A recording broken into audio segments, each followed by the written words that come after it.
রাশিয়াকে হারাতে ইউক্রেনের পেছনে এত টাকা ঢালছে কেন ইউরোপীয়রা? রাশিয়া হারলে আসলে এই যুদ্ধে কে জিতবে? নরওয়ের গবেষকদের প্রকাশ করা তথ্যে উঠে এসেছে ভয়ঙ্কর চিত্র।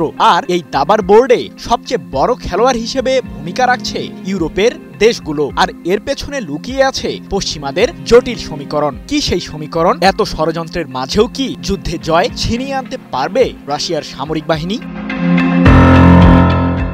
নরওয়ের ইনস্টিটিউট অফ ইকোনমিক অ্যাফেয়ার্সের বিশেষজ্ঞরা জানিয়েছেন যে চলমান যুদ্ধে রাশিয়া জয় পেলে কয়েকশো বিলিয়ন ইউরো ক্ষতির মুখে পড়তে হবে ইউরোপকে। কারণ রাশিয়া এই যুদ্ধে সামরিকভাবে জয় পেলে ইউক্রেনের পশ্চিমাঞ্চলে আরও ভূমি দখল করবে। এর ফলে ইউরোপের জিডিপি প্রায় 2.5% হ্রাস পাবে। পাশাপাশি রাশিয়ার আক্রমণ থেকে বাল্টিক ও নর্ডিক আর্কটিক অঞ্চলকে রক্ষা করতে ইউরোপকে গুনতে হবে 256 বিলিয়ন ইউরো। এতটুকু ক্ষতির মধ্যেই সীমাবদ্ধ থাকবে না ইউরোপের অর্থনীতি। রাশিয়া এই যুদ্ধে জয় পেলে 1,10,00,000 শরণার্থী ইউরোপে অভিবাসনের চেষ্টা করবে, যার পেছনে অঞ্চলটির প্রতি বছর ব্যয় হবে 275 বিলিয়ন ইউরো। সম্প্রতি এক প্রতিবেদনে এমন তথ্যই জানিয়েছে ইউক্রেনের সংবাদ মাধ্যম কিয়েভ পোস্ট। কিন্তু নিজেদের অর্থনীতিকে ঠিক রাখতে এখন কি করবে ইউরোপীয়রা?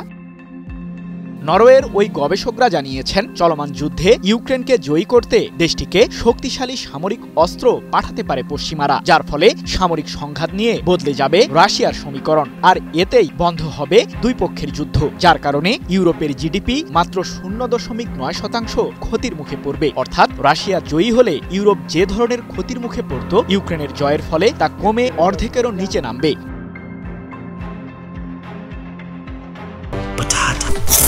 বাছাই করা আলু আর স্পাইসি সিজনিং এ প্রাণ পোটাটা চিপস নাকি বিস্কিট খেয়ে বুঝে নাও। প্রশ্ন হলো, পশ্চিমাদের এই ষড়যন্ত্র সফল হতে দেবে কি রাশিয়া?